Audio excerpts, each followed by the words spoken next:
from people in public policy, what you just described, you said. Yeah, So, yeah. Well, when you go through when we went through the consent agenda, and we looked at the inventory. I don't know how much time you spent on that, but I just went through the parcels of property. And you talk about asset management. right, I think there's opportunity for us, the three of us, to serve the people of Monterey County by doing a better job of managing that asset. The value If they were releasing of those parcels because of the versus snow and the rain. the benefit Yeah, time. is really very high value. I don't think it's Very low benefit. point, but it looked time. Why are we hanging on to this stuff? One of the last meetings. I mean, outside of the tree parcel, right? And the process for getting rid of it needs to be further developed. Yeah. It's going through, who went down the Andy? I was spending a look down from Music River Road. Starting to.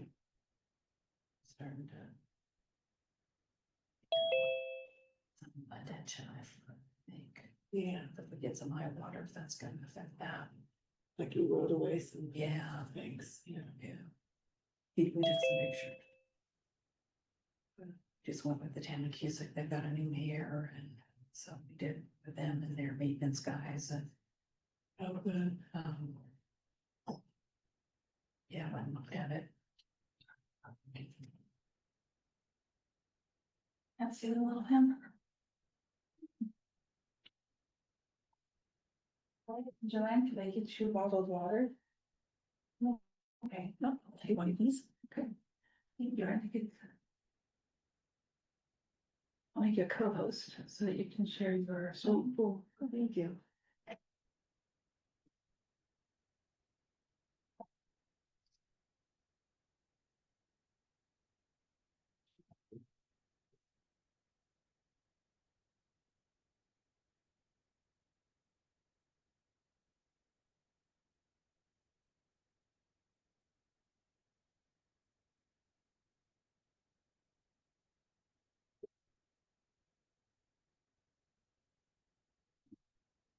Oh, thank you. It's really pretty. That's a pretty color. Oh, thank you. Yeah. Something different.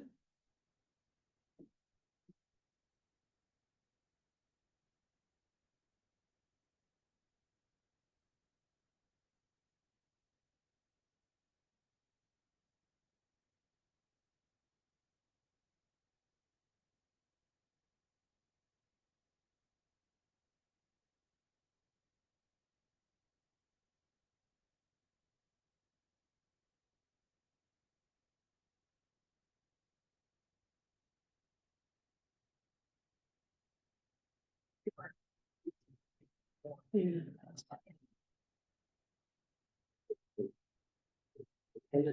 know. That's more than the paper, but it's bad. Yeah. Where's your episode? So you get. I was gonna tell you, why don't you follow them there? Yeah, and I'll show you our EOC. Oh, yeah, that'd be cool. You'll be impressed. It's pretty cool. Yeah. Just over by Sham's office. Oh, cool. Oh, yeah. I see what was enough of fire station area today. See, I know, right? That's, yeah. Yeah, we'll see what happens with this. And I mean, the next one's scheduled for the end of June, but. If we're, right. Well, not the, yeah, that makes sense to just get this. Hello, Commissioner. Or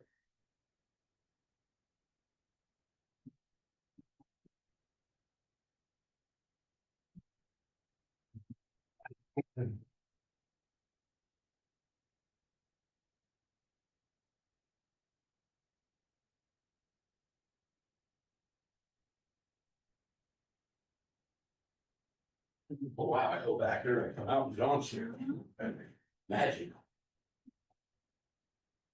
Some.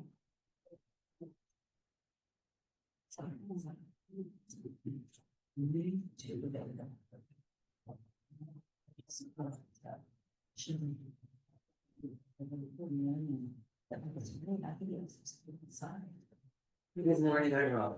Morning, I'm Charlotte. Good to see you. I think we saw. Yeah. Up to the LEPC, Yeah. yes, we saw. it. Charlotte and Brian Smiley, I think we met before. Good to see you. Good morning, Joanne. Morning. It's appropriate. We have weather today since we've had some weather lately. Yeah.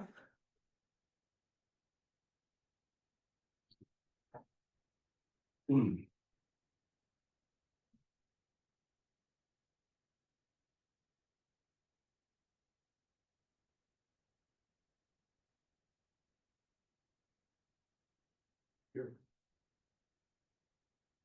Charlotte, was it? Yes. John. Morning, nice to meet you. We have several people joining via Zoom.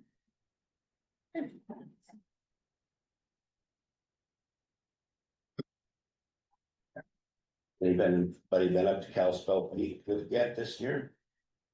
I bet the snow melted up there. Yeah, there might be a little bit.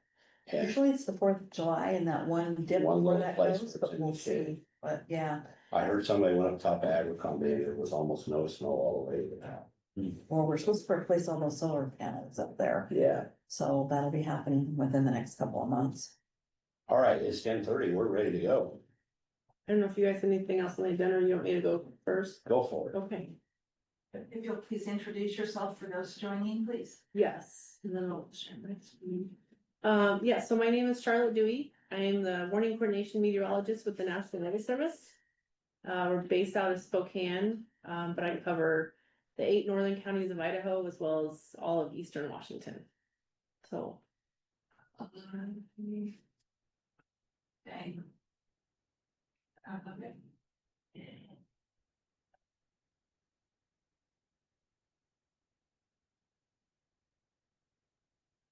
Okay, so I have some fire season and some just general spring, summer outlook type outlook for you, and then some resources at the end. And so I can share the slides with you all if you want any of these links or resources. So when we go into predicting fire season, we really start with what's happened the past fall and winter and spring to look forward into the summer. Because all these elements go into predicting fire season. But really what it boils down to is the summertime weather. So we can have a great snowpack or we can have a poor snowpack, but really the summertime weather, those heat spells, the quick drying, the periods of no precipitation is really what's going to drive our summertime fire risk. But we do look at all the different elements, the fall, the winter, the spring, precipitation, temperature trends, the snowpack, how those go into the fuels. We don't actually forecast the fuel conditions, but we work with all the agencies, the DNR, the BLM, the IDL, people that focus on those fuel conditions. And then we always know there's going to be ignitions. There's going to be thunderstorms that produce lightning. We assume every thunderstorm is going to produce lightning and can start a fire.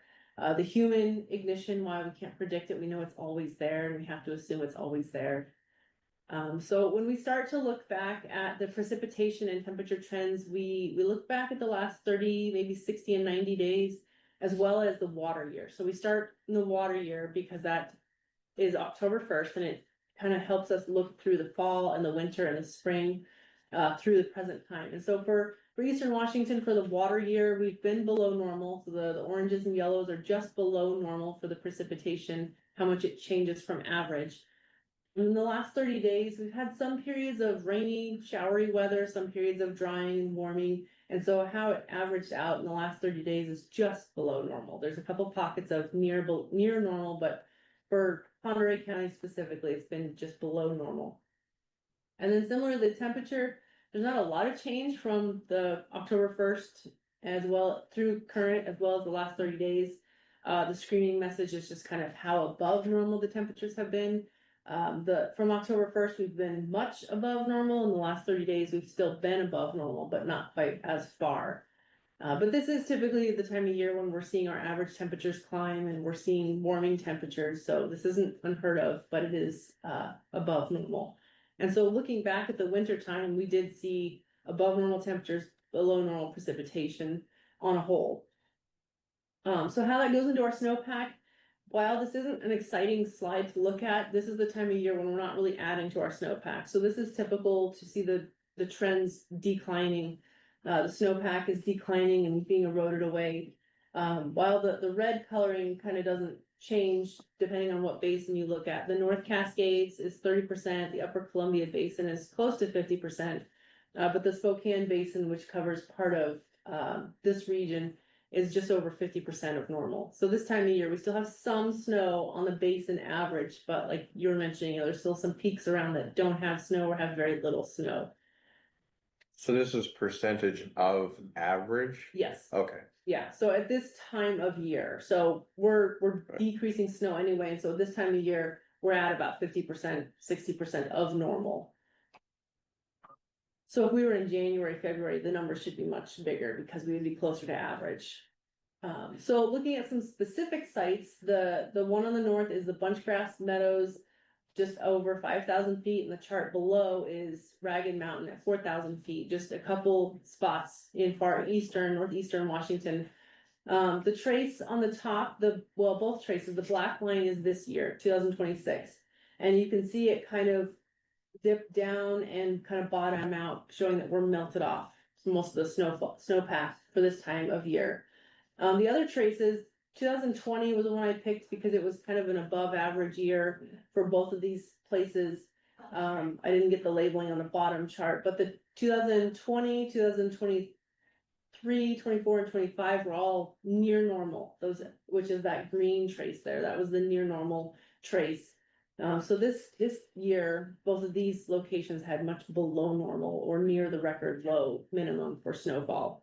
And as you know, if you kind of take a look and you live in eastern Washington, North Idaho, you'll probably agree we'd had a very poor snowpack. That lower one, especially early on, well, Yeah. local, Yeah, significantly, yeah. So there's a lot of places that didn't. lower elevation. Yes, yeah, and lower elevation. So there's some higher elevations that did do fairly well. Right. But there was very isolated spots. Yeah, So that goes into our longer term drought outlook and drought status. So this gets updated on a monthly basis. Well, the community that meets once a month to look at the impacts, look at the all the different elements that go into drought status, the cattle, the agricultural lands, the soil moisture, precipitation, the temperature trends, and then they forecast outward as well. And so it gets updated every Thursday, but they meet on a monthly basis to have inputs for that. So on the left, that's the current drought status. And so the deeper oranges is severe drought, the lighter tan is moderate drought. And so what that's telling us is that over the last several months, again, this is a longer term impact, we've had degrading conditions. And so it gets evaluated, like I said, once a month, and then it gets updated every week as to what drought status, what category we will be in.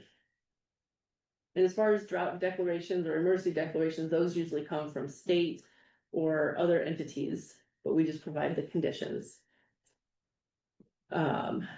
As far as the drought outlook, so this time of year is typically our driest and warmest time of the year, so we're not usually improving the drought conditions this time of year. That's what we hope to do in the winter time. We didn't have a lot of snowpack in the winter to help our conditions this year. So the outlook is kind of dire, that persistent and drought development is likely for much of the Northwest. quick question there. Yeah. Just if we just do it 50,000 foot level, I look at your colors there and I see drought removal likely in green, which we don't see any of that. At what point would we say there's not a drought and drought has left? What triggers that? Above average? It's gotta be a longer term and longer period of above average. A long term temperatures, period yeah, of above average or above average precipitation. precipitation? Yeah. Okay. So if we had a really wet spring, a cool summer, a wet fall, a wet winter, A longer period. yeah, over a longer Okay. period of time. Okay, And we've had those periods where we've had drought removal and drought improvements. right. Just this snapshot right now and over the last several months, it's not been the case. And by longer period, couple of years.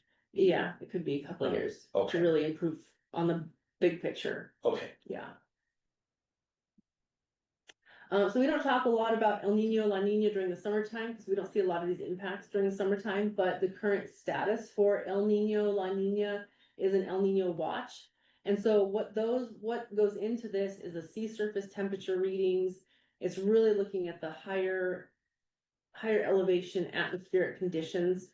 and then what classification that puts us into as far as El Nino or La Nina. And so for us, like zooming way down into what impacts us, El Nino and La Nina impact us in the winter time. And it depends on if it's El Nino or La Nina that will give us colder than normal or warmer than normal, wetter than normal or milder than normal precipitation.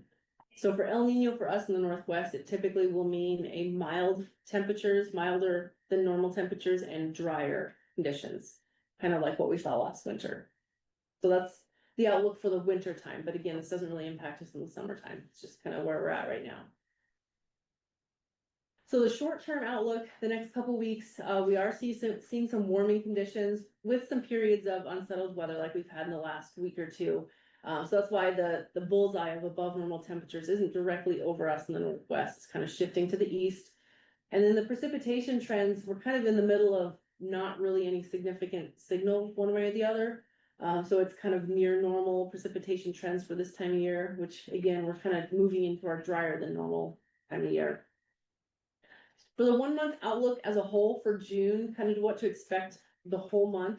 Above normal temperatures and below normal precipitation. Again, this is our drier time of year. So any showers and thunderstorms we do see, the precipitation amounts could be very little, a couple hundredths, maybe 1/10 of an inch here and there. When we say normal here, this is a normal for the year, average for the year, or normal for a decade, normal? This is normal for the month, For the based month. on the 30-year Okay. normal.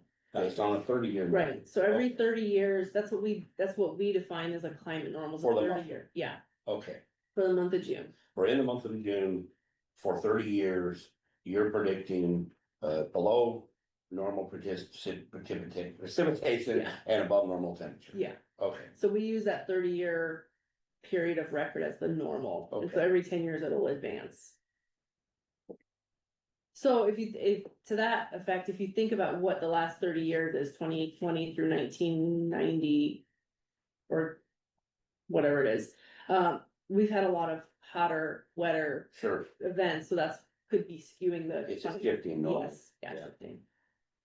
So for the 3 month summer outlook, June, July, August, again, it's kind of the same as June. We're stepping into that summertime above normal temperatures and the below normal precipitation. So we don't have a lot of these atmospheric river events, these big wet storm events. Not to say we can't get a thunderstorm or a shower event, it just on the whole, for this 3 month period, it should average out to be below normal precipitation. Okay. And then the next 3 months, just kind of look farther ahead as we go through the late summer into early fall for September. We can start to see below normal temperatures starting to be introduced in the Midwest. So that's indication that we'll start to see some cooling trends, even though it's not our part of the country, but that's an indication that we could start to see fall and cooler temperatures nudging into the late part of the summer, even though it's not for our area. So when we look at fire season, we take into account all of these conditions. We take into account the drought status, development, what the forecasts were, what the precipitation trends and temperature trends have been. And we look at the fall, the winter, the spring, and how what other years had the same setup as we're currently looking at. And so based on the spring variables with the current conditions and the La Nina and so cycles, all the years listed here are the years that have the similar setup to what we're seeing right now with respect to where the drought was, what precipitation, what temperature trends we were looking at. So those are the years that have the best closest fit to what we're looking at this year. So it's not to say that the fire year of 2018 can be expected for this year, but if something strikes out as, oh, I remember that year had a really dry winter and a really, bad fire year, that's what we can kind of fit, as the best puzzle piece for what to expect for this year. On a whole, for the summer outlook, if we had to summarize it, it looks to be warmer than normal, and we have about a 40 to 50% confidence in that, just based on changing trends and things can change. And then the near to drier than normal, again, similar confidence levels there, because it really boils down to those short-lived, intense heat weather, the heat events and the heat spells. So if we get a period of a week or two of real warm temperatures, say around the 4th of July or mid to late July, any fuel conditions that were still somewhat green, we're gonna get rid of all the moisture there. We're gonna prime those fuels and make them ready to go. So that's why we say the short-lived, intense, near-term heat events can really change things.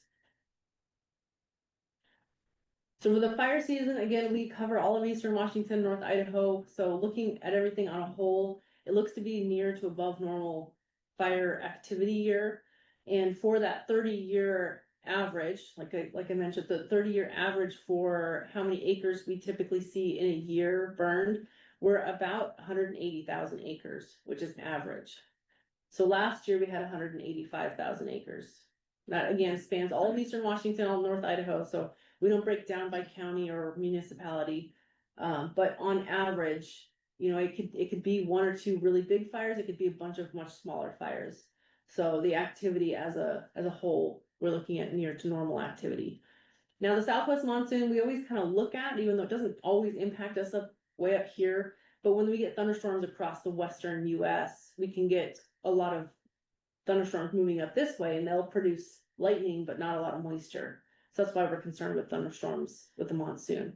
In the normal to early start, that spring rains is heavier. What are sorry, what are fine fuels? So those are like the grasses, the Got it. fuels that burn real quick, and I'm not sure why we define it fine that way, but it's just the grasses that burn real The quick. diameter. Yeah, Got it. yeah. Okay. So every month, the predictive services puts out a monthly significant wildland fire potential outlook, and I was really hoping it would be updated this morning, but as of 8 a.m. it wasn't updated yet. And basically what it does is it looks at all the fuel conditions, the weather patterns, looking for a month as a whole, and then it updates if we're gonna have above, below, or normal significant wildland fire potential. So this outlook does take into consideration fuel Yes, loading and fuel moisture. yeah, Okay. yep, it does. So okay. These are not updated. These are, but they're from last month. They're just Okay. updated as Updated. of today. Okay. Cause the first of the month is when they get updated, but Okay. I was refreshing and they were not updated when I left. Okay. So hopefully later on, and then they'll advance a month. So we should have September as well. So again, this is June as a whole, June, July, and August. And so for June as a whole, we may not start the month having a lot of significant wildland fire potential, but it's the month as a whole. So we could be looking at weather patterns mid to late June that kind of fuel their above normal outlook. So we do produce a lot of safety and preparedness and educational materials. So if you're ever in need of wanting to use materials for websites or pamphlets or social media or anything, you're welcome to use anything we have. We have it for every hazard and every season, but I'm just sharing some fire materials here. We do try to post it on our social media and website as well, but if you're ever in need of stuff for outreach, education, you're welcome to use anything that we have. And then internally, we do have some updates for the fire season. These are more of resources to share with you and kind of awareness things and where to find different details and information if you need. We have a fire weather dashboard. You can use that to self-brief yourself, essentially figure out what the forecast is calling for wind, humidity, what the fire weather forecast, what we're discussing in that is with respect to explicitly the fire weather conditions. So the link here, the fire weather dashboard, it'll have also the 6 to 10 day outlook, the 8 to 14 day outlook, so some longer term outlooks, but that's where we have all of our fire weather related forecast materials. And then once we do start our daily fire weather briefings, we typically will start those around mid-June. Those will be posted here as well. So we in the past have done a live briefing at 9 a.m. and recorded that and posted it to our web. So if you didn't attend the live briefing, you can rewatch it there. We're trying to reassess this year if we're going to host a live briefing at 9 a.m. We're trying to get that material out earlier, sooner. A lot of people for planning purposes, I know, need information by 7 or 8 a.m. A lot of the fire agencies want that information earlier. So if you're not on our partner email briefing list and you want to, I'll share a link and you can be on that as well, so you can get all of our weather updates. Some of the fire weather messaging we do on our fire briefings, we message the matrix out several days of the week. So we're looking at not just what to expect for today and tomorrow, but several days out with respect to what the problem of the day, if we're gonna have a windy and dry day, if we're gonna have a cold front come through, and what the fire weather impacts are gonna be. We start with elevated and then move to critical and then extreme if we need to. We don't use that very often, but we do have some events, bigger events in the last several decades that would qualify for those extreme events. The 2020 Labor Day storms that cover, more than just Ponderay County, but the region as a whole. And then for red flag warnings, we not only issue them for low humidity and wind, we have other conditions as far as unstable or abundant lightning.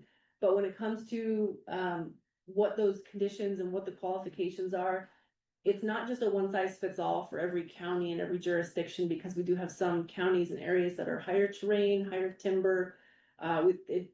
Some areas don't need a really low humidity and a really strong wind to get those fire weather conditions. So that's why we have kind of a sliding matrix here.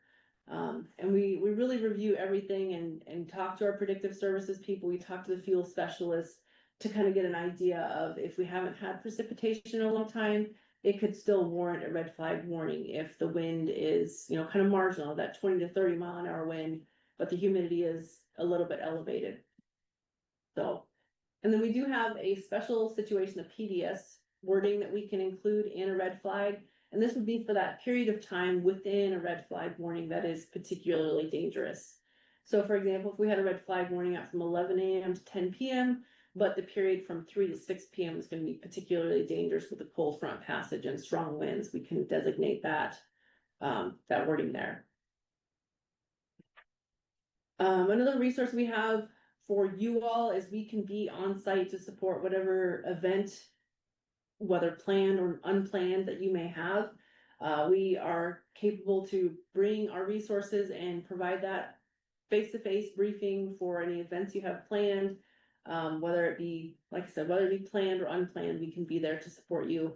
If not in person, we can provide written briefings, we can provide verbal over the phone briefings, kind of wherever you find a need and find a question when it comes to weather support for public, for emergency personnel, for law enforcement, we can be there to support that for you all. And that would be at Joanne's discretion or the sheriff's discretion.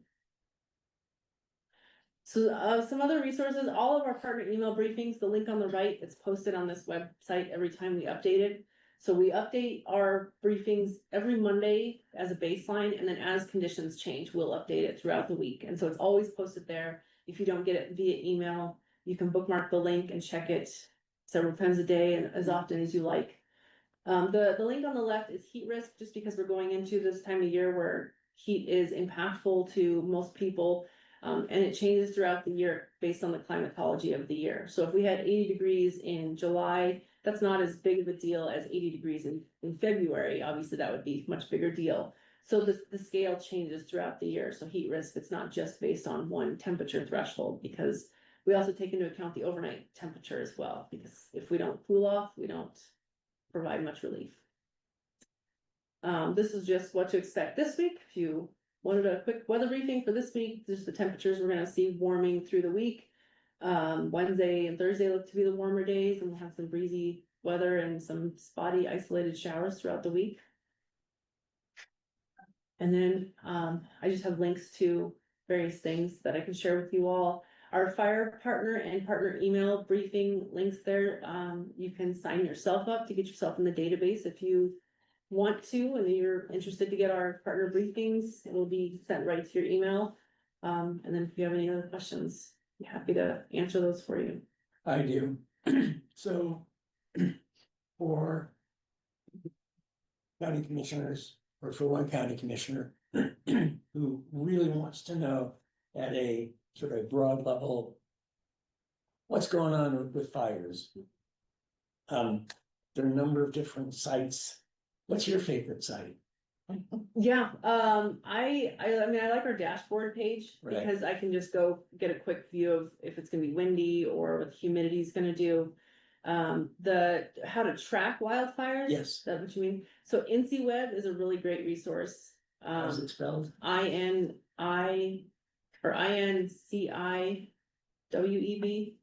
Okay. Yeah, I use, what's it, Watch Duty is another great one. Nice duty. Yeah, Watch Duty is a great one. It's an app you can put on your phone. yeah, It's gonna be more tracking active events. yeah, and it Yeah, updates predictive. pretty frequently too. Oh, one thing I was just gonna add for commentary for the other commissioners is, I don't know a ton about fire evaluation, but I know a ton about wood. And I think what's critical for us is fuel conditions. Ultimately, weather is weather, and ultimately the fuel conditions are going to follow behind the weather conditions. Yeah. And the fire, I think last year on Tacoma Creek, they were commenting that the large diameter fuels were persistently burning. And they had a lot of difficulty with that fire being very persistent because of large diameter fuel conditions. You take a tree this big, the condition of that tree is gonna mimic the last 20 years. If it's laying on the ground. Okay, if it's been really wet, above average, that tree isn't gonna burn. Yeah. And you're gonna have fine fuels that are really dry, even if we had 110 degree weather, it's gonna go poof right past that tree and it's not gonna burn. And it's gonna be laying there on the ground, burnt, charred, snag. But what we're seeing lately is those trees are gone. They get a fire persistent in those large diameter fuels.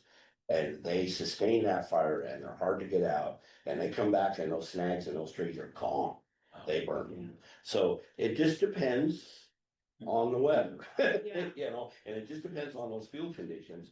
We could have wet, fine fuels, we could have some average rain, we could have some wet, fine fuels, and even though those large diameter fuels and those large trees are dry, there's not enough fine fuels to get them going and persist that. So we still could be okay. Yeah, But those our forests and those large diameter snags and the large diameter fuels on the ground now, in my opinion, in Monterey County are below average.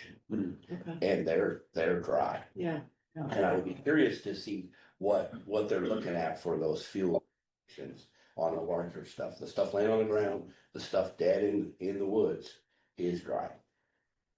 And- yeah, and I, that's where we have to rely on like DNR and the Yeah. forests to provide the fuel conditions. Yeah. Cause I mean, I don't go out there and measure it, I don't know how to do that, I'm not a fire Right. specialist, Right. but that's really helpful information for us to Right, know. if we take a tree with little growth rates, the rule of thumb is 1 year per inch of equilibrium moisture content. So if we have persistent dry weather, that affects that in 1 year, it affects 1 inch of that tree. 10 years affects 10 inches of it. Yeah, And so then and that's kind of where we're at in some of these things. Yeah. So it doesn't really matter what happens the next 6 months, it matters right, a long time ago. Got it. And DNR did on Friday here, I don't know if that was everywhere. It's only half the county.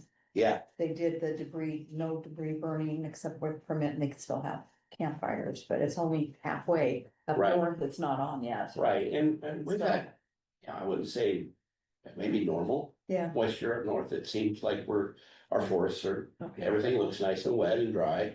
Earlier, a month or so, it seemed like it was gonna be really dry, but we've caught up, Yeah. so. yeah, that's good. Okay. Any other questions, gentlemen? This is fascinating. Yes, very good, thank you. Thank you. I appreciate you guys having me. Okay. Yeah, thank you for coming, it's always helpful. All right. Thank you. Joanne? Yeah, you're welcome.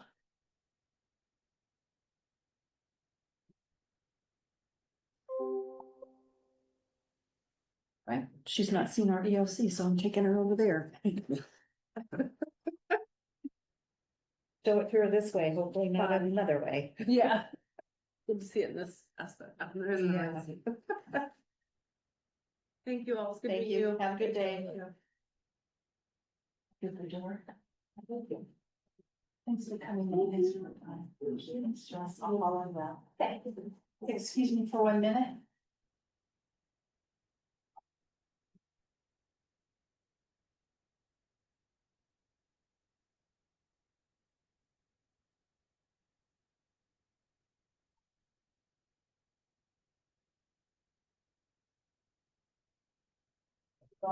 Good morning. Good morning. beautiful day. Filling up the well. Well, good.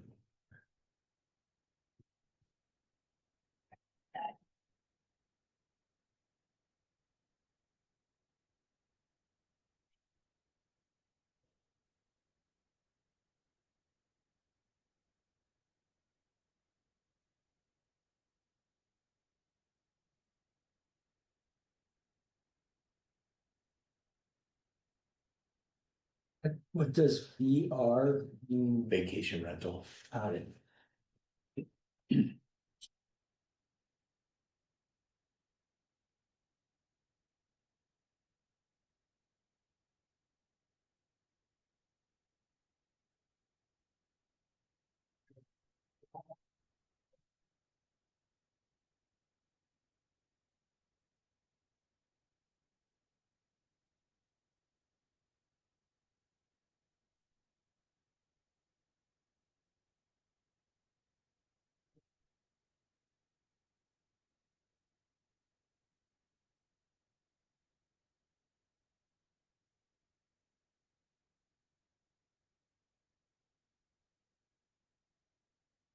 Oh, it was Savannah using your name. Oh, yeah, it's because the account, yeah, yeah. Hello, Savannah.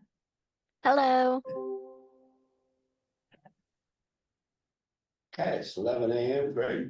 All right. Yours. All right, good morning again. Pub grant, we're fully executed now, everybody has signed it.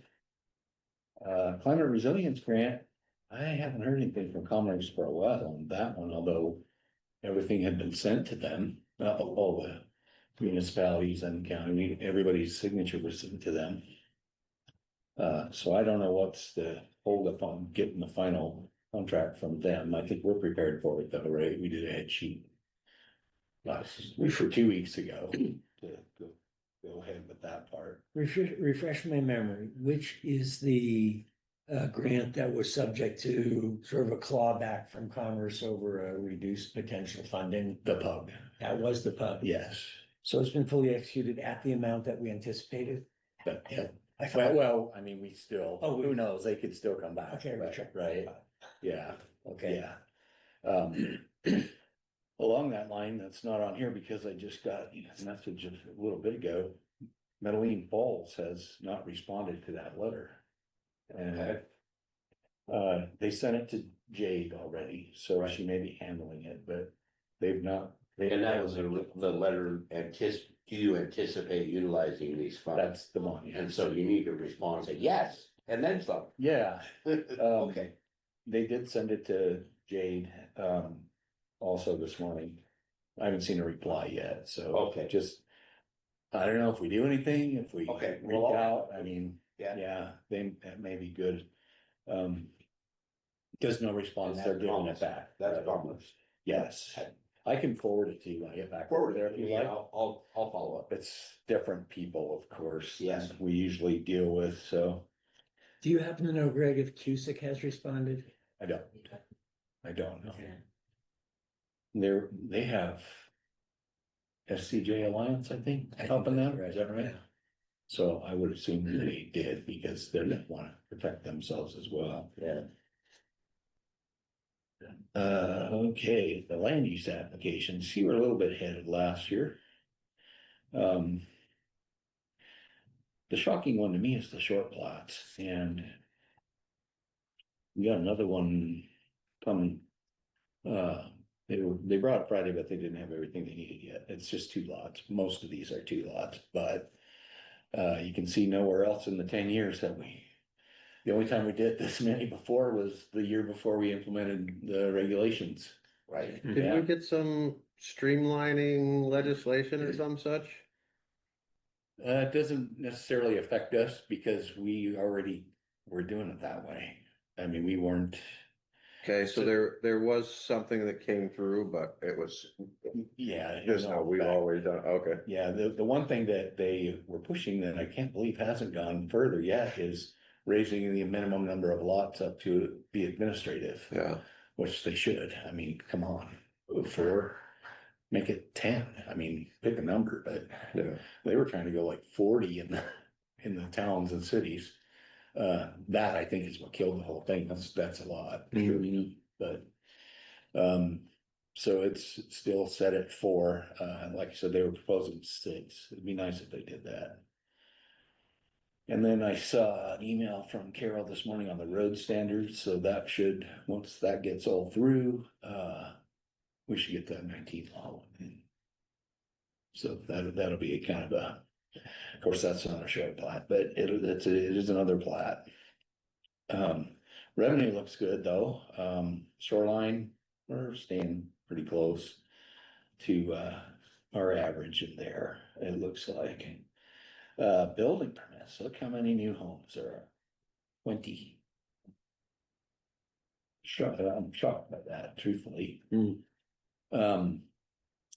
I actually saw a thing that jobless claims were the lowest they've been since the 60s. Consumer spending went up, consumer savings went up, and also wages all went up. Which all of those, I guess, were unexpected, but they all happened. So maybe that is kind of a clue to what we're seeing. I'm not sure. So confidence, of course, is up to go along with that. And then I just wanted to recognize Savannah for all her efforts because we appreciate everything she does to keep us running smoothly. I don't have much more than that. We just kind of continue to plug along, filling everybody's vacation voids, you know. It's good. So on manufactured homes, I mean, you know, who knows, but Yeah. is there any either regulatory or legislative overhang that's maybe a cause of that going down, or is it just seasonal variation? Yeah, it's just verification. We have a couple more that we sent out site evals for them, even just this morning. Okay. So there'll be. I'm kind of surprised that the ratio is so far out of balance compared to what it was last year at this time, but Yeah. it may catch up, we'll find out, because it's awfully expensive to build brand new anywhere, right? But I mean, we're over $300 a square foot, is my understanding, some approaching 400. Wow. That's just shocking to me that, but I guess if someone's paying it, they're gonna keep doing it, right? And picking up on a point that Brian made this morning, how much of the point he made was building along the rivers where a lot of the growth is occurring. Right. And he had many on-point observations, but if you were to do a sort of a heat map of where the development is occurring, is there a stronger correlation towards on the river where if you're spending $300 or $400 a square foot and you're coming from out of town with a bunch of cash in your pocket, it's like, yeah, we get it. As opposed to, you can't afford to spend $300 a square foot in it. No, that's absolutely right. Yeah, nobody here spend money. I mean, the people that build houses here don't work here. Yeah. It's true, That and is almost 100% true. yeah, and we have seen, oddly enough, or maybe it's not odd, kind of an influx of people from Idaho Right. have come over because the land's half price compared to what it is over there. And they might have relocated somewhere else to Idaho, Yeah, but yeah. Yeah. The people building new houses here, I defy you to find somebody that lives here that's building a new house, that is moving from an old house to building a new house here Yeah. and works here. yeah, that's gonna be difficult to find. Yeah, it's gonna be At best, difficult to yeah. find. But we are kind of seeing, some of them are smaller, like young families, Yeah. right? That they can't Some- afford to build their starter in Idaho. Yeah. So, And maybe they inherit some land, yeah, you know? Yeah. And Some of someone's the helping them out. Caveat to that is works here, it's being air quotes, because you can live here now Sure. and work remote. Exactly. And That's I mean, anecdotally, I'll tell you, I am seeing some of that. Yeah, oh, yeah. yeah, we do too. But you know, it's good. Yeah, yeah, but not in the traditional sense of having a job. Nope, I agree. Yeah. Yeah. So, Yeah, there's no real, not much of a tangible benefit to the county. And, the other thing Grocery is- shopping. yeah, and the other Right. thing is they're locating here largely for aesthetic reasons or other reasons, you know, so. It'd be pretty hard pressed to find a more beautiful place than this. Right. Right. Any, Quality of life. yeah, it's everything. Yeah, it's kind of interesting to watch the dynamic, from at the state line now and see. I talked to a lady from Post Falls the other day. She used to live up LeClaire Road, retired, and they moved. They did well. She moved to Post Falls on the river down there. And she said, we were up there last week and it's a ghost town in Newport now. What's going on? Well, compared to Post Falls, yeah. Sure, Yeah. but even compared to Old Town, right? Right. You start looking at all the stuff across Yeah. the bridge. Yeah, drive across the Rathrum Prairie and look at what's going on Yeah, there. it's horrible, isn't it? That is. Some people probably think it's great, but I don't know. I don't. I like grass farms. Yeah, I've seen it before too. It's all orange groves and strawberry fields and now it's, like the prairie.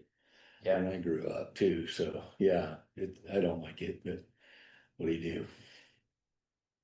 So a little bit of a divergence from the immediate topic, Sure. but one of the things that we had a discussion about this morning was more full integration of Vaughan into the life cycle of finished products, value added, all the new technologies that are emerging. What I'm trying to tie together is we're working on a comprehensive plan.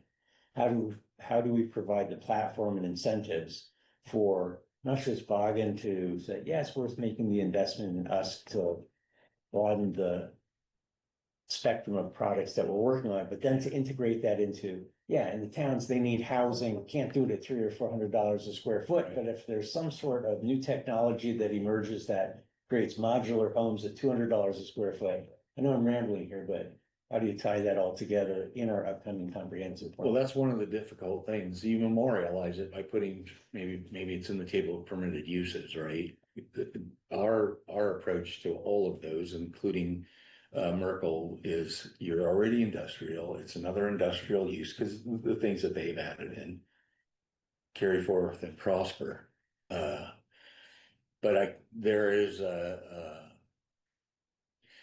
we like to keep things relatively vague so that the decisions can be made. And at the time we have an application, a pre-app meeting or something, right? The more we put on the table of permitted uses, the more that window shuts. And so we have to find that balance. We need Vaughans to feel certain that they can do what they want to do. Right? What about anticipating growth in other areas? And planning for that. That's, yeah. And so that would be done through what you're talking about as table of permitted uses. And zoning. And zoning. Yeah. Okay. Yeah, which all go from the comp plan. Intention, to me, there should be some intentionality to that. If I'm saying I'm gonna expand my business and my 30-year plan is that this would double, do I have a place to do that? Yeah. And there should be some intentionality of planning this for all of us for that infrastructure, water, sewer, etc. I think that's what you're getting at. It is. Yeah. So Well, what he just said, that's kind of the biggest hurdle in front of us is the lack of infrastructure. right. It's We also can- really a chicken and egg thing. It really is. And It really is. we can all sit on our hands and say, well, there's no infrastructure, we can't plan for it, we can't go for it, there's no level of service. And then they go to say, well, we want to expand our infrastructure. Well, there's no plan for it, there's no plan for anybody expanding, why would we expand our infrastructure? Yeah. There's both though. You hear a lot of communities say their walking expectation is that the developer pays for the development. Right. It comes up again and again, which doesn't get us off the hook for anything. But it's just like, well, if we need power, you're gonna pay for the upgrades. Whoever comes in is gonna pay for those upgrades, right? And I think it is gonna take a little bit of that. It is. I think that's Newport's plan with Ryan Homes, is to at least split some of that. Sure. But those are big upgrades.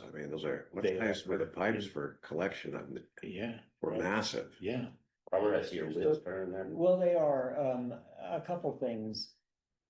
Yes, I plead guilty. I used to be the guy who was representing the developers going through municipalities and they'd say, yeah, growth pays for growth. And as an operating principle, that's great. And then in reality, often because developers can focus their concentration on getting what they want. The concentrated benefits and dispersed costs that concept often kicks in where, yeah, we'll pay for some of it. It's a constant battle and It is. negotiation. It is. Stand me down if you disagree with that. No, I agree 100%. And frankly, in terms of the municipalities they go in, they usually lose on those deals. Yeah. They always Always, lose. they do. Well, they're not, but they haven't done this 20 times. Yeah, Right. And you know, they have elected representatives who were volunteers, Yeah, that have right. limited experience. Yeah. And they don't have staff and they don't, I mean, yeah, it's a setup deal. One thing, so I'm gonna say it was back in the early 60s, nationwide, they federally allowed the tax increment financing. Mhm. Many places have really capitalized on that. Washington State said you can't do it here anymore. They've got a couple experimental ones going right now. That is exactly what could be done on the Hill, though. I mean, even Sandpoint, Priest River, the smaller places use it. Coeur d'Alene, Riverstone was part of that. The Croc Center, they used it for that. And I think if that could be kind of cut loose and let us use it here, that could be huge. it is. Tax increment financing is essentially bonding against future revenues Yeah. to create a capital pool to create the infrastructure for development to happen. I worked on a couple of those deals, and that was one where at the end of it, I felt really good. Because the Sure. developer was locked into repaying for the growth that they had asked for. And the community benefited while having taken some long-term risk, but generally not that much. Right. So you're Yeah. right. I think that needs to be unlocked. I did a lot of work in other places too, and it was heavily used in like Dickinson, North Dakota. They use it a lot too. Well, what would that look like? I mean, how do we go about doing that? I know Al French uses it to great effect in Spokane. I mean, it's Yeah. absolutely. Last I read on it, there was only 2 projects in the state, and they were kind of looking at them as a pilot to reinstate the ability to use it. So, in my experience with it, is the developer pays all the upfront costs for the utility extensions or whatever is needed, streets. His tax rate is frozen, if you will. So if he's paying $20 a year, he still only pays $20 a year. The increase in valuation then is returned to him to pay him back for his investment in the Right. infrastructure. It's really, it doesn't seem like that difficult. I imagine there are places that have used it. I mean, typically that's what creates the So issue. what types of taxes are you talking about? Property. Property. Yeah, Okay. yeah. And so A little easier. the ones that we did a couple in Priest River even when I was there, they were 20-year lives. And so for 20 years, the assessors hate him, right? But everybody else loves him. But after that 20 years, it's a windfall for the assessor. Do you feel like everybody else does love them? Well, I think there's been a lot of, if we look just locally, I think there's been a lot of places that have benefited. Yeah, no, I absolutely agree with that. The sentiment right now, I mean, when you hear people talking about, oh, like at all costs, and they're not afraid to make it up for lack of real information, like, oh, the PUD is subsidizing Merkel, and it's all, they're just, our rates are going up on, Cranboo, on Merkel and whoever else, and to me, I'd be like, you should be so lucky. You have any idea how much prosperity some of these places could or have created? It's a short-term loss or I don't know, hold for 3 decades of jobs. You would make that deal on P&C if you knew they were going to be here for 30 years with all those jobs. But the community, I don't hear a lot of people pitching that. Everybody seems to be So this would really, be for really. infrastructure costs primarily, Yep. which would ultimately be publicly owned? Yeah. Oh, well, that's a big different story than something that's privately owned. Yeah, And to me, that's no brainer. it would be for the public extension and upgrade. And it would ultimately come into public hands. They would. Yeah, Yeah, absolutely. yeah, Public from day one. yeah. It's a great tool. But I've talked to Shelley about it before, Shelley Short, and it's like, well, why can't we get this thing going? Because it's the places like this and maybe Cholula or something, the smaller. So We could we use use an example.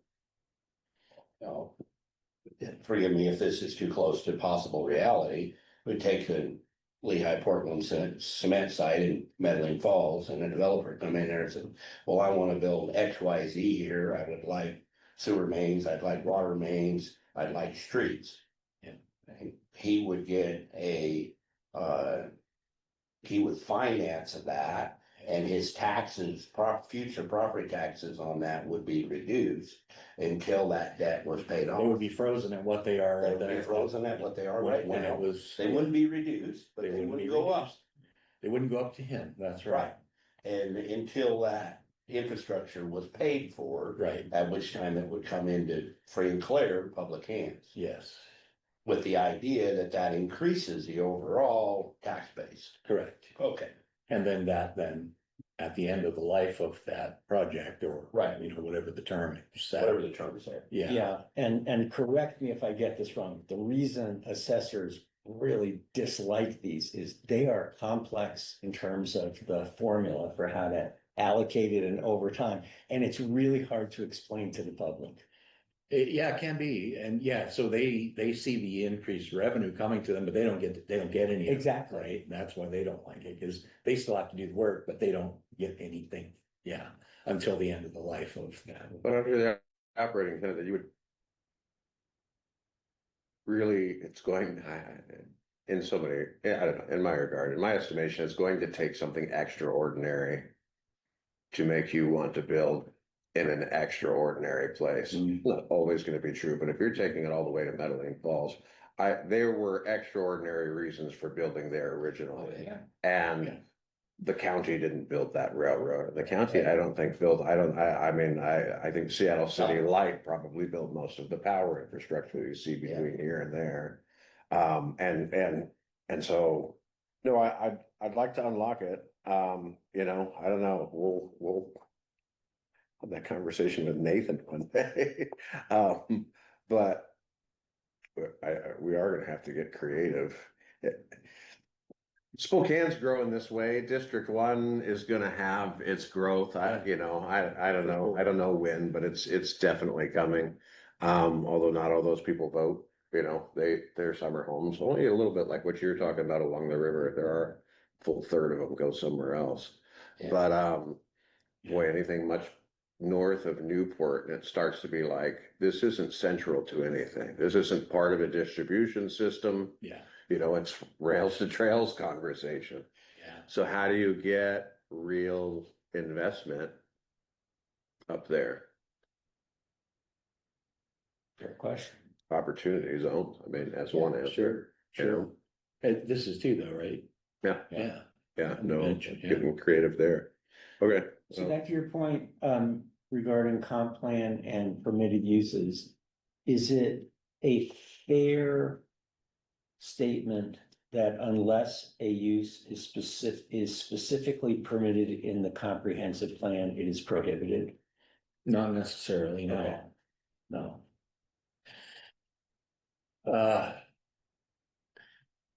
Go ahead. I was gonna say, I feel like we need to get to a point from an industry perspective. We need to get to some points of certainty, Agreed. and the less uncertainty we have on answers, the better. Agreed. And I hear what you're saying about permitted use. Hesitant to have too much permitted use, because that, if we say this is allowable here, we're also saying that when we say that, this isn't allowed there. That's right. And I can see some hesitancy to do that. It's limiting people's freedom. Yeah. Or I will just say from a historical perspective, that's why Pomeroy County looks the way it is because there's a hesitancy to plan. Mhm. We don't want planning, that's telling people what to do. Yeah. And that was largely my steering committee up north. Why are we doing this? Yeah. Well, that's why you are where you are. Hey, it's just because you didn't plan. And to me, I think I would lean towards, I'm gonna say this is you allowable here, and that means no, you can't build a house there. Yeah. And that means, no, you can't do this here, because we've reserved this for this use. Yeah. And that's where I land on it, Yeah. is more certainty. Yeah. And sometimes that means those are politically difficult decisions. Sometimes.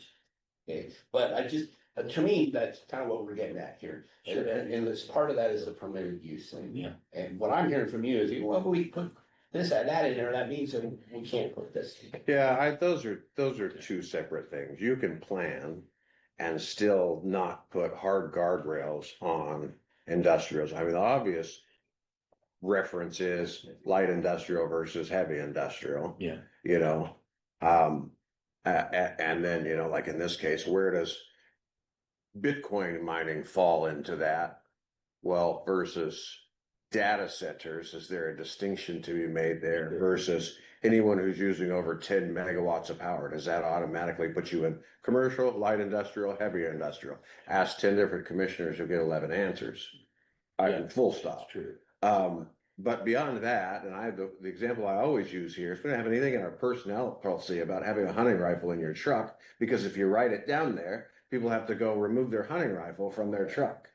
And so, no, it's an absolutely sound policy to have no policy, because no good deed goes unpunished.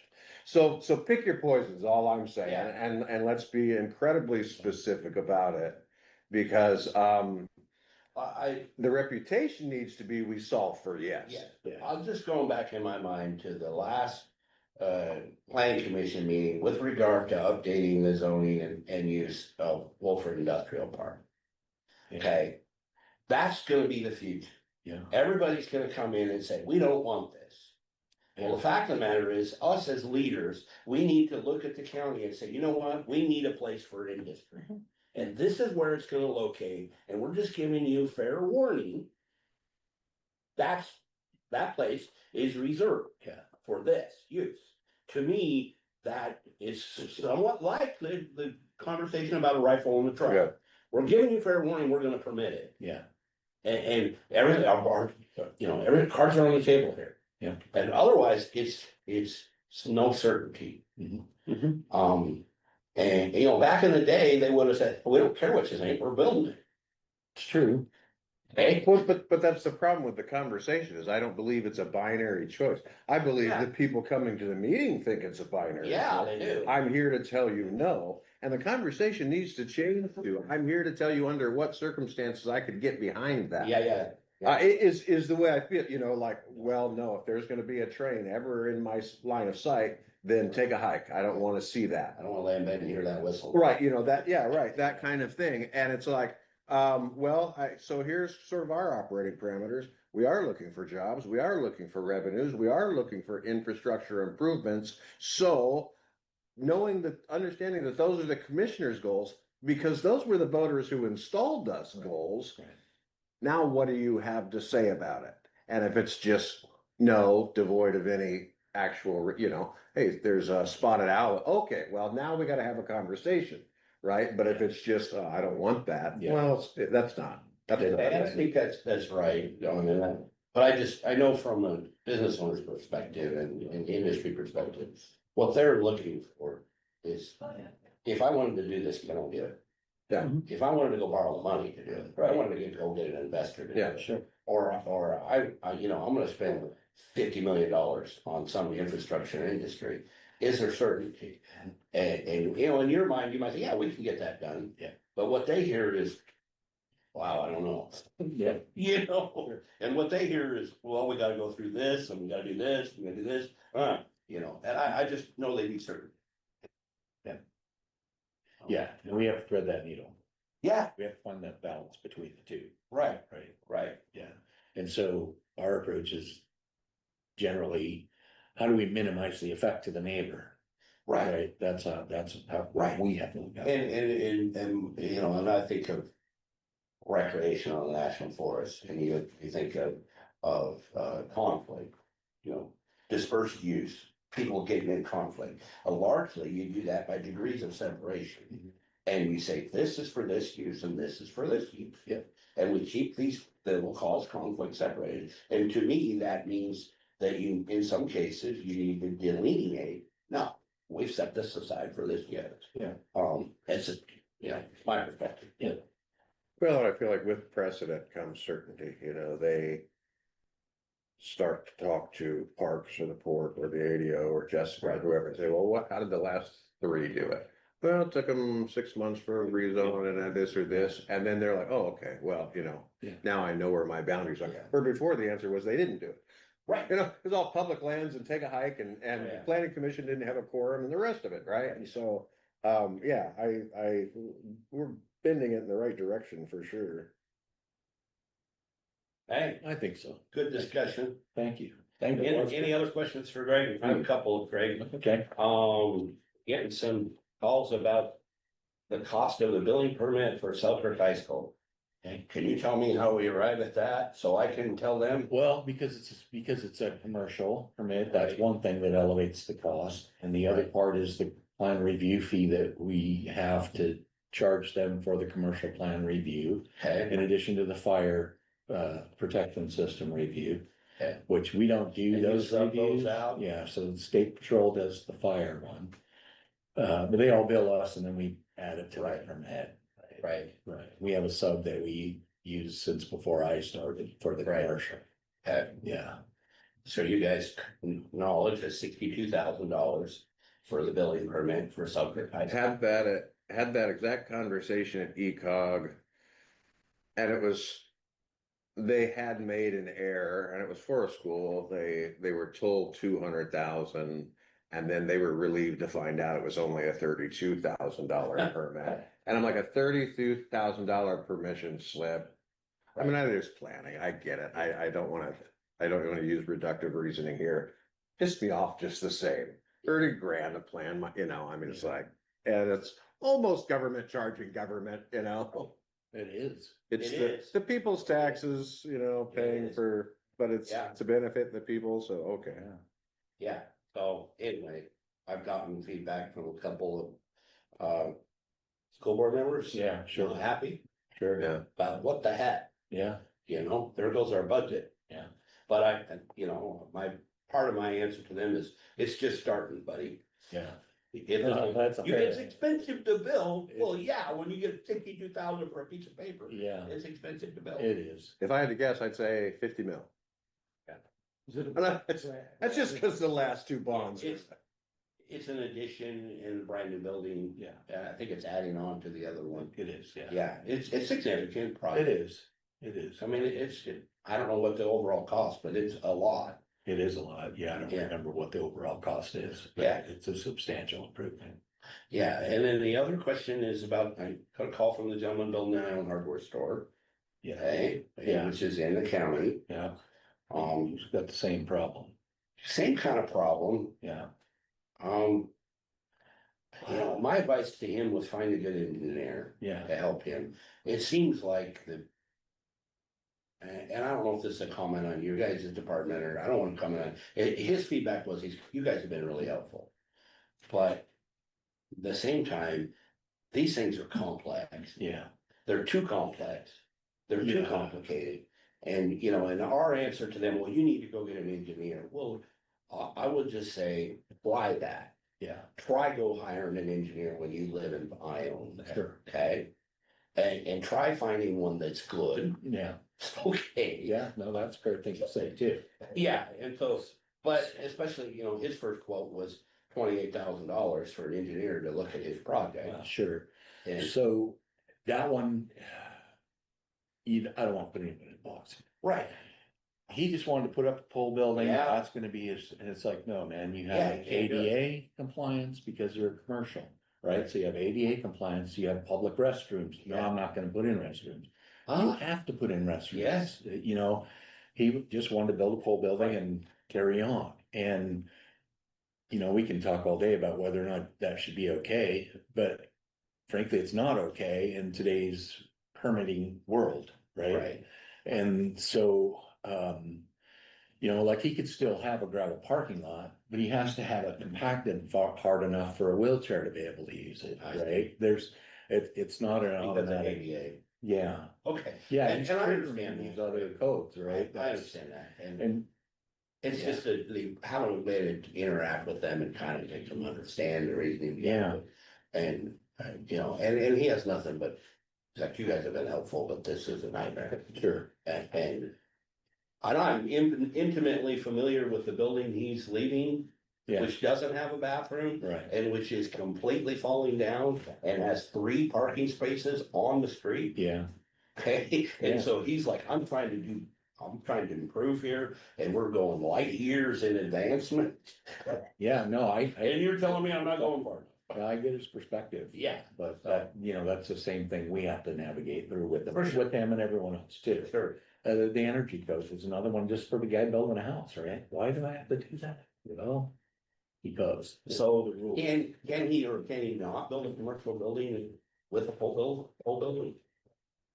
You should be able to, yes, but it's Okay. just, it's not, it's gonna cost them more than a standard one, right? Oh, Than okay. your shit, than your tool shed, Okay. right, or your garage, yeah, Right. because of that component. Well, sort of the oblique point there is a lot of times when people say pole building, they're talking about the level of.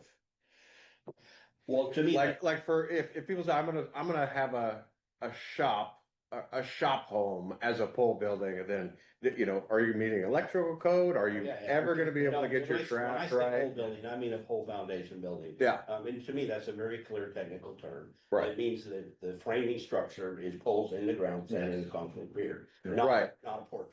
But I'm talking about, when I use the term dog whistle, I'm saying from community development, because we have seen this for years. Oh, yeah. People were building a shop home Yeah. that could never, I remember talking to Rick, going out and inspecting these, like, there's no way you can ever insulate this. You'll never pass your draft test, any of the things. And so there is that connotation to it. Oh, yeah. Was it even gonna have a concrete floor sort of thing? Right. And so yeah, you. What? Who's the enforcement mechanism on that? I like to ask these questions. But I mean, it's just the building inspector goes in and says, hey, you gotta, Yeah. all of these Yeah, things. these things apply. Yeah, Right. yeah. Right. And, And the parking lots and the bathrooms, and I'm with you. We can discuss that. I think that's a good idea. Yeah. Yeah. His one he has doesn't have bad. Yeah, right, Because it was built in 1905. right, right. There's Now bad. you're talking new. Right. Okay, well. and the state has no allowance for variances for any of that. That I'm aware of, no, Not those, yeah, no. yeah. And we may be looking at fire for that hardware store too. I don't know yet. Yeah, But you can come have that conversation. Dennis can show you how Oh, it yeah. broke down and everything. yeah, and I might go talk to Dennis. He, like I said, he had nothing but good to say about you guys. Sure. I appreciate And he that. was respectful, but he's frustrated. Sure, And he was frustrated finding a good engineer, yeah. to somebody to try to help him and walk through it, and because it's complicated. I mean, to his mind, it's complicated. It's not what he does. It's not what he does, and I can weave through it a little bit. I have a little bit of background there, but Sure, so anyway, trying to help. yeah, appreciate that, Art. We are too. Yeah, yeah, I understand that. We'll, The state, I don't know, that might be legislate, that might be, Frontier County legislation. I know it's not gonna happen. It's a pipe dream. But why does everything have to be built to this A+ 5-star? Why is that? There's only one standard and it's Hilton Hotel stamp, I mean, it's like, come on, not gonna. We've passed legislation that says, like the Americans with Disabilities Act yeah, and fire code. Every one of those things where we're looking out for people, yeah, okay? And yet people have managed with that building that was there since 1905. yeah. Right. Right. And, he had, one time he had me look at the floors. Oh, can you do some of these floors? And I crawled underneath that thing. I'm not going back in that thing. Yeah, Oh, sure. no, wow. Yeah. Every time I go in there, I'm like, yeah. Just get out. make sure when you meet with them next, say, I'm from the government and I'm here to Yeah, help. That's exactly. right. Oh, yeah. That's all right. I'll do that. Then I'll die. Yeah. It's infuriating. All right, thank you, Greg. Let's You're welcome. something else for it. No, thank you. Thanks, Fran. A rock for Savannah? Oh, yeah. Never heard of her. Put a rock in there for There Savannah, you go, Greg. Have a good day, everybody. Savannah's just telling people yes when they call her. She's like, yeah, we can do that. We can do that. No problem. Heck yeah. Friday afternoon. Yeah. Enjoy your day. Thank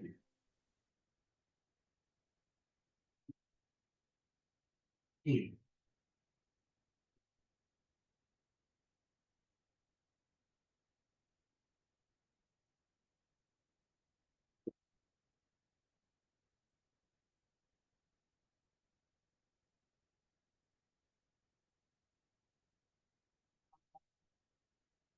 You Commissioner report for us, John. You want them now, or you want them after? Now it's fine. Great. Great, let's see. So, Martin Hall and Debbie Cox.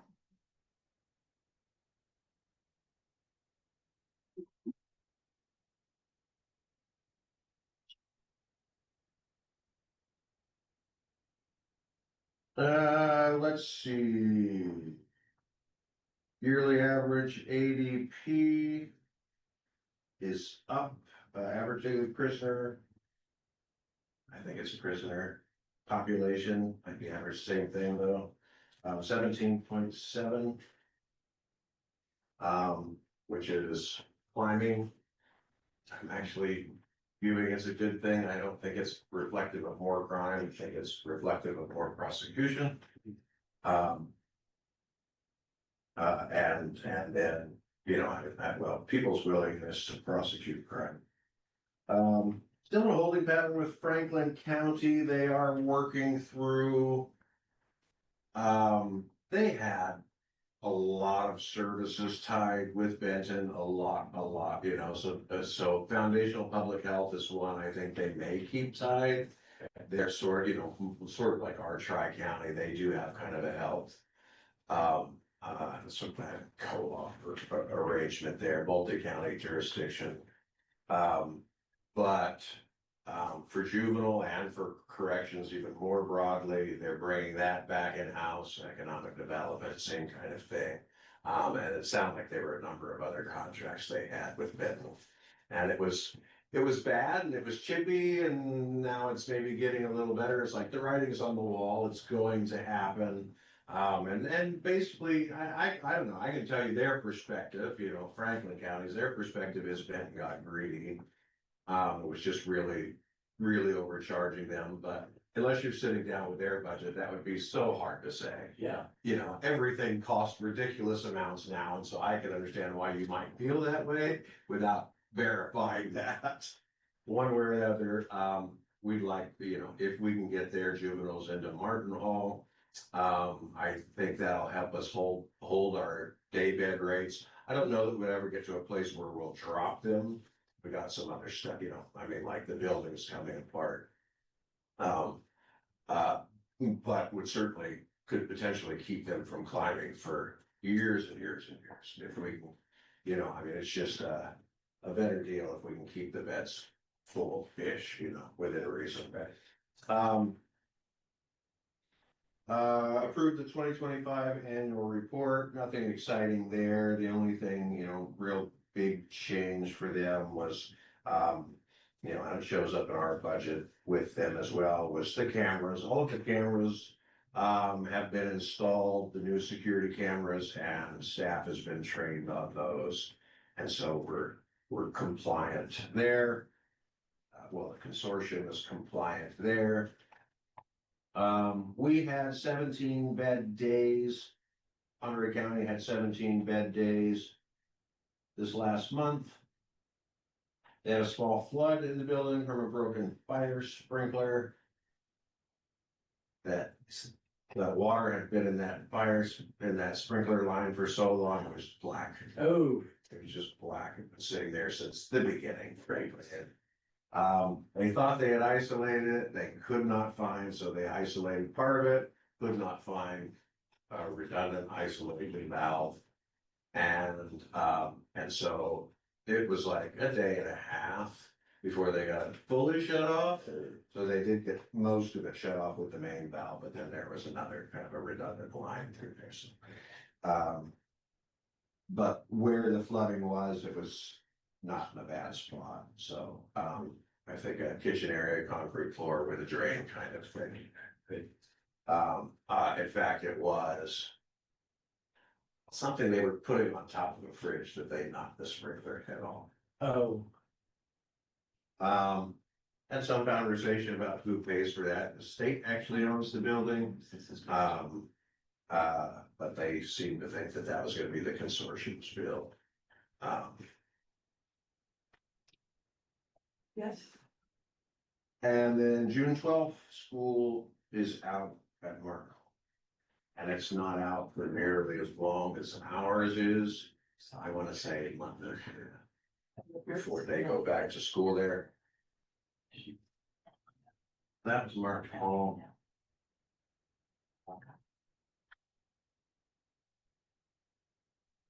Oh, Eastern Washington Council of Government was.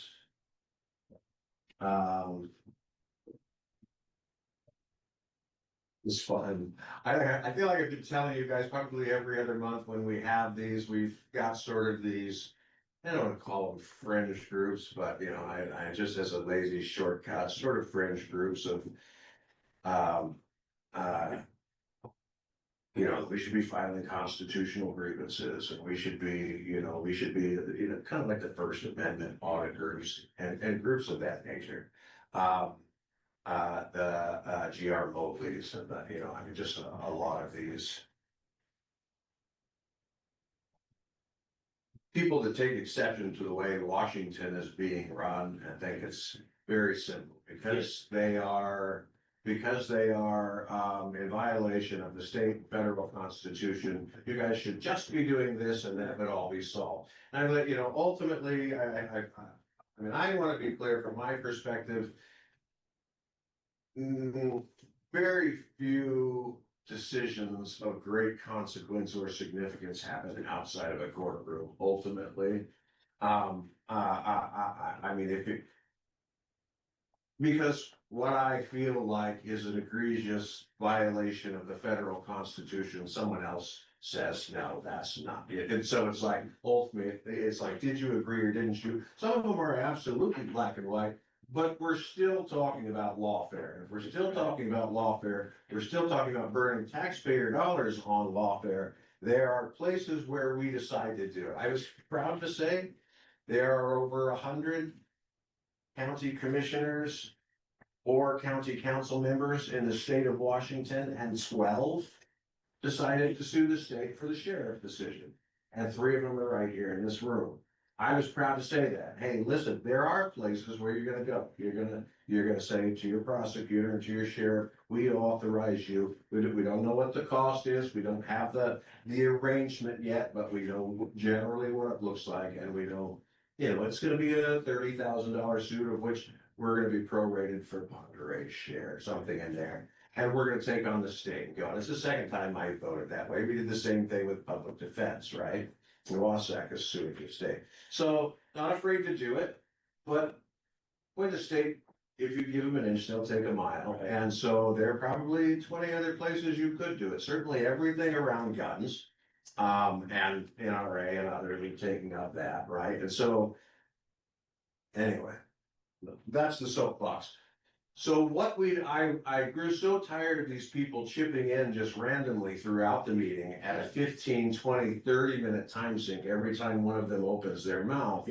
That I talked to Art Swan, the chair at the time, and I said, can we get them all on the agenda and give them their 30 minutes or whatever it is to make their presentation? We say yes or no, we have some interest in this, or bring it back to our own counties, but then it's done. And maybe they ask to get on, a year from now, but I'm not, I mean, like we have 3-minute public comment for everyone. But then they'll just raise their hands or just chime in later in the meeting, like, oh, we're really trying to get some work done here. So anyway, this was that meeting. This was all the people in all the places saying all the things. So we had the Constitution Compliance Committee. Worst business decision, I had never heard it stated in so many words. This is such an interesting concept. Worst business decision. In the history of business decisions, they did not couch it this way. Was not recognizing the rights of the American colonies. Because then we have a Revolutionary War, and then we make this country, and they get none of it. So that was a business decision. No taxation without representation, right? And we had things we wanted here in the colonies, and King George says, no, take a hike. Well, guess what? We're taking a hike. And so I thought that was actually a remarkable way to sort of build that as a, anyway, they're basically saying, you can file a constitutional grievance when somebody's clearly outside of the Constitution, and they have to address it. Neat. What does that mean? Address is such a broad word, and so we would address it by sitting down and saying, okay, we've heard you, and we disagree and we're choosing otherwise. Yeah. It's been addressed. It's been addressed. Yeah, and so that's where, we sort of diverge. I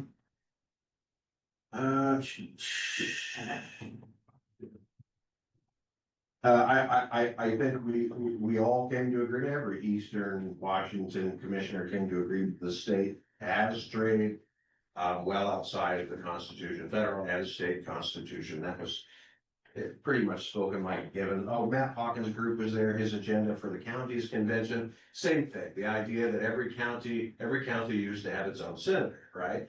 That's not coming back. We are simply not getting that back. I mean, I don't know, that was 1964 or something, that decision was made. And they have no reason to give it back to us. And frankly, across the entire nation, we understand that all of the counties are rural. This is when I actually agree with the other side, so to speak, is that land doesn't vote. And so I do believe you have to have representation for your rural and frontier areas, period. I do believe that we don't have it quite right. The founding fathers knew what they were doing, setting it up this way. There is some representation. They will never give us a senator for every county in the nation or every county in this state, frankly. We would have 32 of 39 or better, and the blue would never carry another vote. Population does not support that. And I truly believe that we're left with the decisions we're left with because those people aren't supposed to be represented. The people in King County, the people in Tacoma and all the rest of it, they are supposed to be represented, and they outnumber us. And so that should show up in the lawmaking, for better or for worse. I view that discussion, John, about you've lost people's hearts and minds. And so now you want to try to win other ways. Right. Okay. And then couldn't you just flip the script in a red state? Go to a different state. Wouldn't they just use that against You them? can't reason and you can't change people's minds and let them see reality and be reasonable. So now you want to change the rules. Right, take an oblique tactic. It's just that I do not subscribe to the idea that they should all be red states. Or even that they should all be purple states. Some are just gonna be carried by one side or the other. I think that's healthy for decision making. Bad things can happen if one side just has complete control. Are we fairly represented? No, but. Well, and that's just it. The trouble is the legislators we have from those areas do not listen to us, and that's the problem. But that's with a person. That's with a number of people, but specifically, really, if I had one line, if I could ink one line that would dramatically change it, it would be to get the special interest dollars out of the legislature. Because frankly, I think future-wise is the reason we're dying over here. I could do about 80% tied to their donations, and they own the vote. Yeah, I agreed with that. If I were you, having said what you just said, it would be probably prepared for a reporter to stick a microphone in your face and say, and camera and say, oh, so you're gonna support the Democrats' push to make federal Senate representation proportionate to their population, right? Right. Given what you just said. I know. Yeah. And then I get, so there'd be conversations, if, let's say, I don't want to give specific examples. I don't know.